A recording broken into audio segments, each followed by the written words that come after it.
last night Baylor football received a 24th commitment for the class of 2023. It's Brandon Bett from Colleen Allison High School, 6'5", 270 pounds, as a defensive lineman, and this is the the fourth defensive lineman they've taken in this class.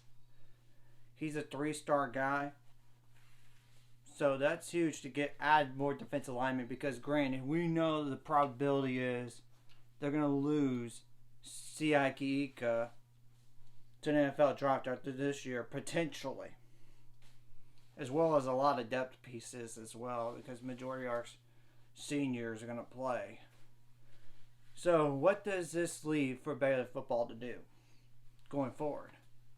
Obviously, transfer portal, offensive line, and defensive line, especially at the nose tackle position, because they need to find a good nose tackle, just like a Siaki Ika type, in terms of body and build, or even a high level, good enough to be an immediate starter. Offensive line, because they're going to lose four starters on the offensive line, maybe even. I don't think all five, but you know what I'm saying, though. I'm pretty sure it's for sure, unless the starter on the offensive line is not like a fifth-year senior or sixth-year guy. Most Jeffrey could potentially be on his way out, but I'm not positive. But I would also say, as a freshman type, maybe the best available wide receiver. Maybe. So, we'll see. And maybe at the transfer portal, I would also say maybe cornerback or safety, maybe even linebacker, but it just depends if Dylan Doyle doesn't come back for one more year of eligibility, because he does have another year of eligibility. Keep that in mind, because he is a senior this year, but he played that 2020 season, so he could very well come back as well. So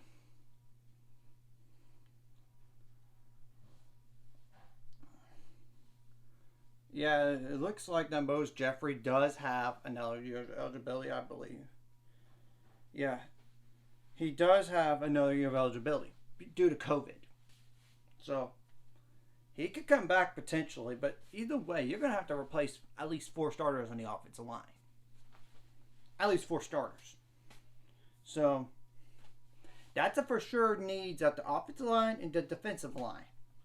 Cornerback could be an issue, because they could lose up to 3 guys starters after this year. Potentially. I'm not worried about punter for sure, no, because they already got somebody in a class.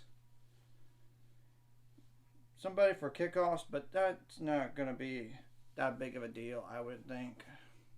It's not a huge need. They could always get a walk-on for that. Potentially.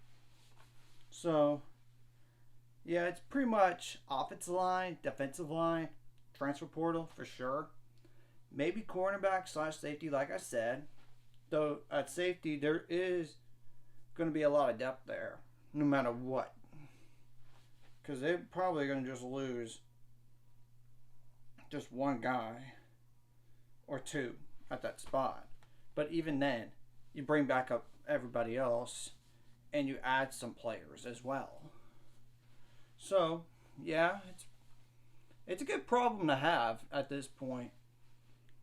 All they have to do is just retain all these guys they have right now and potentially add somebody else. But they could be picky now, because they could potentially go up to, they only have a few spots left they probably wanted use for. Like no more than 27 commits for sure. No more than that.